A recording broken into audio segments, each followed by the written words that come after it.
Hey, for all the authors that are listening out there, I wanted to share with you this great email that we received here at the Reading with Your Kids podcast from Dr. Linda Mubarak. She is a past guest and the author of Maxine's New Job. Here's the email. Dear Fatima and Jed, good news! Maxine's New Job has been nominated to receive the prestigious Henri Award at the 2018 Christian Literacy Awards for Outstanding Literacy Work in the Children's Book Division. I sincerely believe your certifying Maxine as a great read helped bring increased social media attention to the book. Thank you for the exposure and the great marketing. We are so happy for Dr. Linda Mubarak that her book, Reading with Your Kids Certified Great Read, Maxine's New Job, received this prestigious recognition. We would love to help your book receive that same kind of recognition.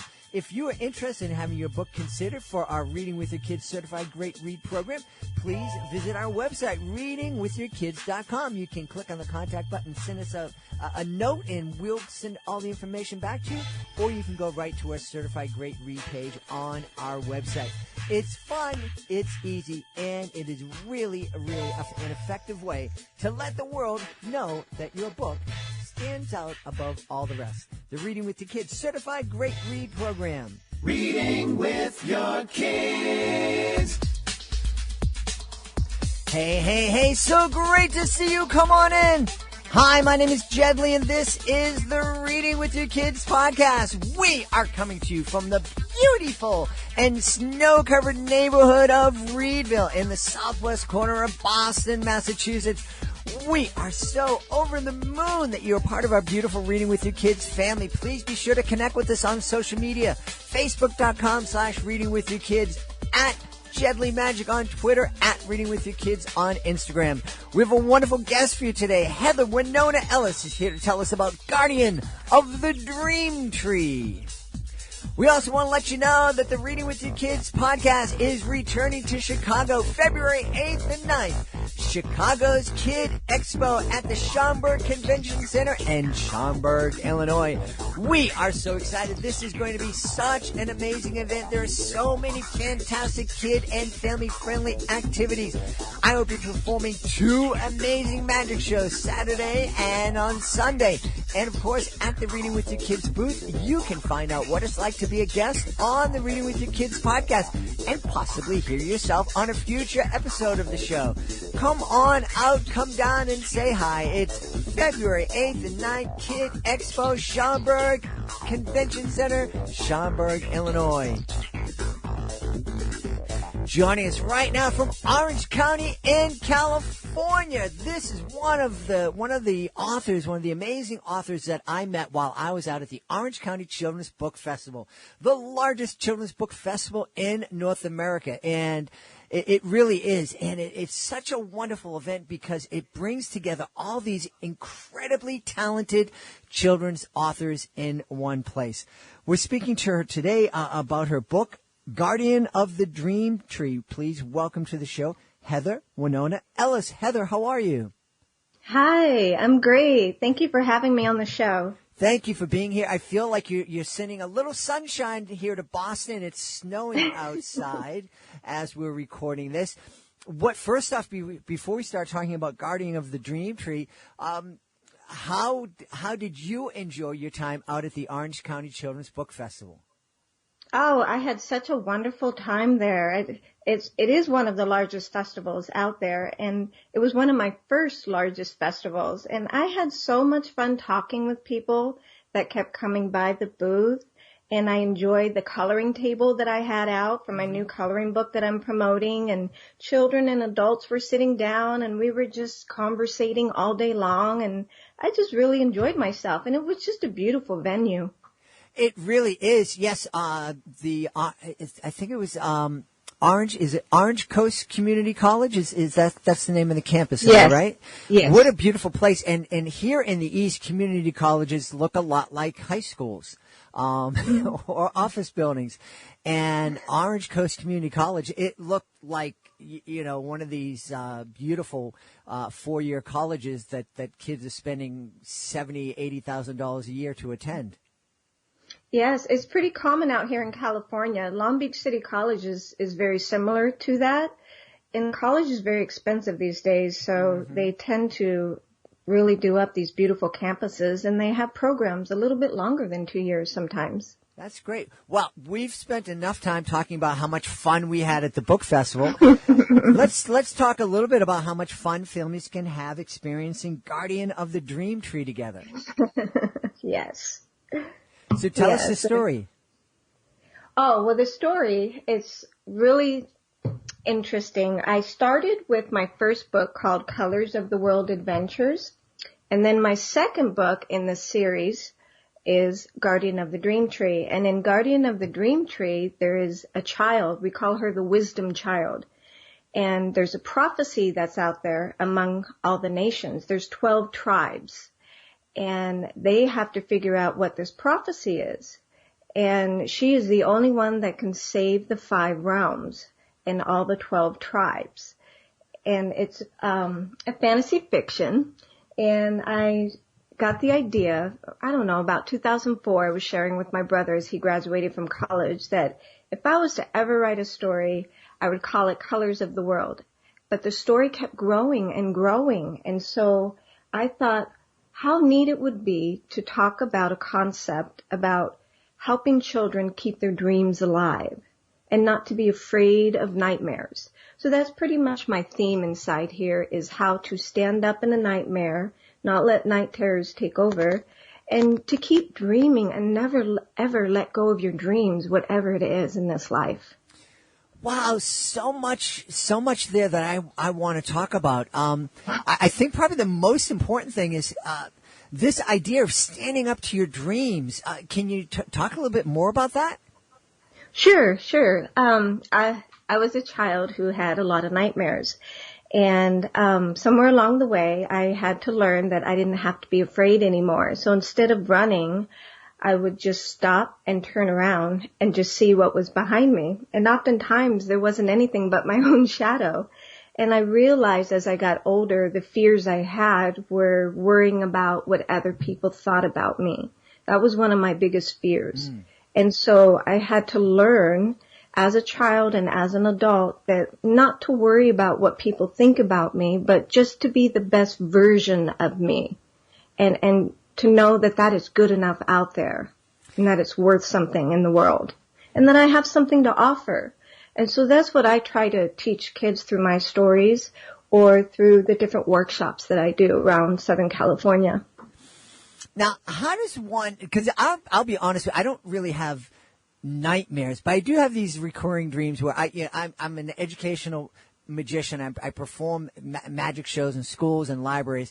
And one of the weird recurring dreams I have is being backstage and not having all my props together, and it's, I don't freak out because that's happened before. And, because something gets lost in transit. So you kind of have to, wing it and improvise. So I'm like really good at that.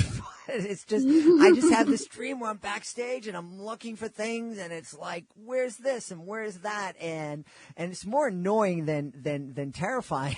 but I'm wondering, how do you kind of help kids to, kind of know when they're dreaming to not be afraid and look behind yourself and see what's really there? One of the ways that I like to help kids is to try to identify it. I find that when we can identify something that is bothering us and say it out loud, out here in the present where we are, I find it lose its power. And the more that we're quiet, the more that we're silent about something that's really bothering us, that we're still processing in our mind as we're dreaming, the more that we feel like it has power over us. So I always try to have kids identify exactly what that feeling is and why do they feel that way, if they can even voice that at all. And oftentimes I find that when we do that, they're able to stand up to it and just say, no, I'm not going to deal with worrying about what my friends think about me or what my parents are going to be mad at me because I didn't do something I said I was going to do. Things like that. It's different for every child. Well, that's another thing I want to talk about. That whole idea of worrying about what other people think of us. And I think it kind of morphs. It changes throughout a kid's life, first it's like, I hope these people like me. And then one of the things I notice, especially with boys, as they're approaching middle school and high school is, they all think that everybody knows everything. So I have to fake it, and I have to pretend like I know everything, like I think everybody else knows everything. Meanwhile, none of them know anything. But so how do we get, it's saying to kids, hey, it doesn't matter what other people think about you. It's easy, but it's hard for kids to kind of really incorporate that and instill that in themselves. It's so true. I find that one of the largest themes in life is worth and value is what we struggle with as a human being. And it's better for us as adults and parents to just be there for our kids, just to be there for our students. I used to be a teacher for 15 years with LA Unified School District, and I taught children with special needs. So I spent a lot of time just letting them know and just being with them when they cried, when they were upset about something, just letting them understand their worth and value as a human being. So they can be able to stand up to bullies in this world. And that was the theme of my first book, Colors of the World Adventures. It's all about standing up to bullies, but it's all wrapped up in a fantasy. And it's in a way that I feel like kids can enjoy the story, but still get the concept and the lessons out of these stories. So as adults, I say let's build our kids up, not with lies, but with truths that they are worthy, that they are valued, that they are our beloved children, that they are special, that they are unique, that they can dream beyond their dreams and hang on to whatever their dream is, and that they can fly. We want to encourage our children. And I think encouraging through being the space of love and compassion for our children, I think that's what's going to help us to help them. You mentioned you were a teacher for 15 years in a big city school district. That is something my wife is also a special needs teacher in the Boston Public Schools, and she's been in that position for over 31 years. And you're right, a lot of the kids, a lot of her work centers around helping the child understand that they're loved, that they're worthy to be loved. And one of the themes that we talk about here on the podcast is that as parents, we are our kids' first and most important teachers. Some people argue with me about that, and they say, well, if a parent's not spending enough time with their kids, they're not really being a good teacher. And I say, well, I didn't say the parents are the best teachers. I say that they're most important teachers, because if they are ignoring their kids and they're not spending the time, or if they're abusive, then that's the lesson that really gets driven home to those kids. That's the lesson that's going to stand out most in those kids' minds. Oh, it's very true. And kids naturally seek approval, and they're always seeking approval of their parent figure. So it's up to us as being parents or being teachers that we give them that approval, that we let them know that they're unique, that they're worthy, and that they're valued. That's what we need to do. And isn't it beautiful how powerful we kind of deliver that message by doing something as simple as sitting down and reading with our kids? Yes, absolutely. I completely agree with you.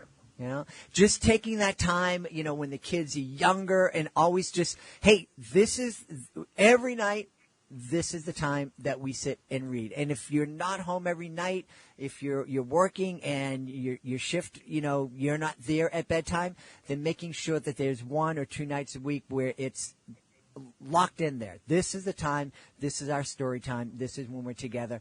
And you keep that going. And, maybe you don't sit down and snuggle up with your 10-year-old, but you always find time to spend.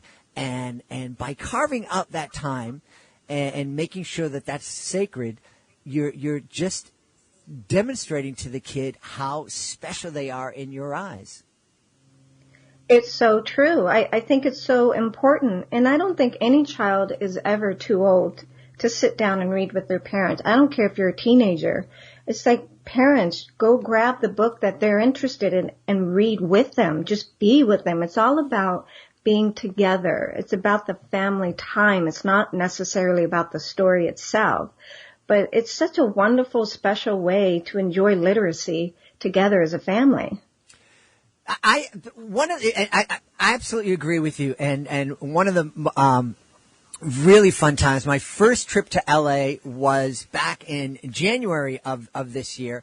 And while I was out there, I had a chance to interview Father Greg Boyle, who is the founder of Homeboy Industries, the largest gang intervention program in the world. And he wrote a couple of books that weren't necessarily for kids, but they're definitely books that teenagers can access and get a lot out of. And I came home, and my niece and I decided to sit down and read his book, Barking to the Choir, together out loud at the kitchen table. And it was such a wonderful experience. Oh, how wonderful. That does sound wonderful. Yeah. One of the things that I need to ask you, fantasy, I'm not as into fantasy books as I was when I was younger. I was really, really into them a lot when I was younger. I used to have a hard time keeping track of the characters and the kind of rules of the universe as I was reading these fantasy novels and the roles that we're playing and why this was able to change into that in this kind of magical world. How do you, as an author, keep all those things straight? I just can't. I mean, I think my head would explode. It does explode. I'm not going to lie. It's not easy. Fantasy does have their own rules. You can't just make up anything. It has to make sense, and it has to seem somewhat real. But the reason why I gravitate toward fantasy, I believe it's my dad. He always sat us down, my sister, my brother, and myself, and we always read all the fairy tales and fantasies in our childhood. And it's because of him that I love fairy tales and I love fantasy. And it keeps the little kid inside me alive when I enjoy this genre, and then I turn around and write like it. Now, I'm not saying I'm the best writer in the world, although that would be great to attain to, but I truly enjoy writing fantasy, and I enjoy reading it a lot. You know, and I don't even think you meant to do this. You just reinforced what we were talking about a few minutes ago. The time that you spent with your dad reading these fantasies was so wonderful, was so made you, gave you that inner loving glow that was so powerful that it's carrying over, and not only to your adult life but into your vocation. It's true. I dedicated my book, Guardian of the Dream Tree, to my dad because a lot of his memories were coming up. He recently passed away, and I was just remembering all the wonderful times as a child that he gave me that gift of discipline. He gave me that gift of the love for reading, the love for fantasy, the love for literacy. And he also was a teacher, and then I became a teacher. So I felt like I followed in his footsteps a lot. And the dedication I wrote to him is, I dedicate this book to my dad, who taught me to love fantasy and instilled in me the gift of discipline. And it's because of that, all that time that we spent together. And he did it even as I was a teenager. It was just a beautiful time we always had together. That was our connection. Yeah. And what a beautiful, beautiful memory, and what a beautiful way to kind of celebrate the love between both of you. Mm-hmm. Thank you. Now, you were speaking earlier about your booth at the Orange County Children's Book Festival, and talking about the fact that you had coloring pages there for kids and families to get together. Are some of those pages available for folks? Yeah. What I what I did, I'm trying to create this coloring book, right? It takes a while in the publishing world to get a book published. Yes. Which you know, right, Jed? Absolutely. But anyways, I always make copies and I create a coloring table at all my venues. And it started with Kids Con Los Angeles back in July, and it was a success there. And I thought I'd try it out at Orange County. And I'm going to do it again when I go to New York City in November for Kids Con Winter Wonderland. And hopefully I will have the book published by then. It's so close, but I don't know if it's going to meet that cutoff date that I need, but I do have it available. Yeah. That's wonderful. Now, I also wanted, you wrote another book called 7 Steps on How to Connect with Your Audience Through Using Story. Now, that's not a kid's book, but can you give us a little thumbnail about that book and what authors and parents and others can get from it? That particular book I wrote after I had kind of a profound experience. When I was a teacher, and it was in 2009, I was taking a leadership course, and I was struggling between, do I want to stay as a teacher or do I want to become a full-time author? So here comes 2012. I finally get the courage. I go to my principal. I turn in my resignation, and then I become a full-time author. And I'm learning the trade. It takes time to learn a second career. Mm-hmm. So while I was doing that, I was working a lot in ministries, a lot in churches full time. And that's where I did a lot of speaking engagements. And I learned to not be afraid. And I really counteracted the fear of what people thought of me. And I just learned to be with them. So I will find someone in the audience, and if I find they're engaged, I just stay with them. And I stay with them until I see the humanity inside of them. And once I do that, I find a comfort level, and I find I'm just conversing and in conversation, and I'm not staring at the entire room, being scared of all these eyes looking at me, but I'm just having a conversation with one person, and everybody else is just listening in. So I decided to write a book, because I find when I write, it helps me to finish understanding a lesson that I'm supposed to learn. And it's just one of the lessons that I feel like in life that I needed to learn. It's just to get over being afraid of being in front of people. Mm-hmm. Because at some point, I'm going to have to talk on stage, you know, as an author. Mm-hmm. At some point. So I had to get over that. And that's how I created that story, that book. And it works for everyone, whether you're a songwriter, whether you're a writer, a professional speaker, a preacher, it doesn't matter. Yeah, you know, that is one of the lessons that I learned early on when I was doing my educational magic shows. And I remember I had a particularly difficult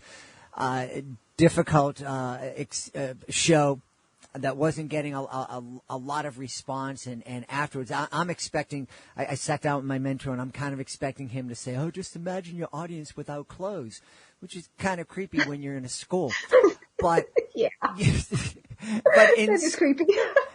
but instead he said find that one person in the audience that is liking what you're doing, and just perform for them and connect with them. And that is going to become infectious, and it's just going to spread out throughout the audience. So it sounds like that experience that you had was very similar to the suggestion that he gave me, and has worked so well.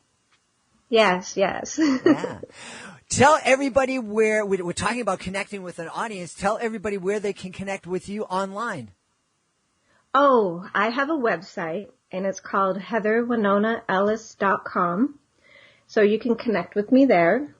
Also on Facebook, you can find me at Writer on the Move. And then Instagram, Heather Ellis 2, I believe it is. Yeah. Awesome. Well, we have had a blast speaking to the author of Guardian of the Dream Tree, Heather Wenonah Ellis. Heather, thanks so much for being on our show. Thank you so much for having me. I had so much fun with you today. Please be sure to join us for the next edition of the Reading with Your Kids podcast. Our guest will be Danielle Lindner. She'll be here to tell us about her really powerful children's book, Tango, the little turtle whose parents are getting a divorce. That's the next episode of the Reading with Your Kids podcast. If you are the author of a fantastic children's book, we would love to help you celebrate that book. Being a guest on the podcast is a fantastic way to tell thousands and thousands of people about your fantastic book. It's easy, it's fun, and it doesn't cost you a thing. All you need to do is to go to our website, readingwithyourkids.com, click on the contact button, let us know about your great book. We will let you know the next easy steps. We want to thank the people who made today's show so very, very wonderful. Of course, we want to thank our guest, Heather Wenonah Ellis. Please be sure to check out Guardians of the Dream Tree. Also want to thank my amazing producer, Fatima Khan. Please be sure to check out her blog at readingwithyourkids.com. I want to thank my beautiful wife for all of the support that she gives me. I want to thank Augie the doggy for having my back here in the studio. And of course, I want to thank you. Thank you so much for taking the time to tell your family and friends about the podcast. It really, really helps get the word out there. And if you have the time, we would love it if you could give the podcast a 5-star review on Apple Podcasts, Google Podcasts, the iHeartRadio app, wherever you find your podcast. But most of all, I want to thank you so much for taking the time to make the world a better place by reading with your kids. I'll be looking for you in the next edition of the Reading with Your Kids podcast.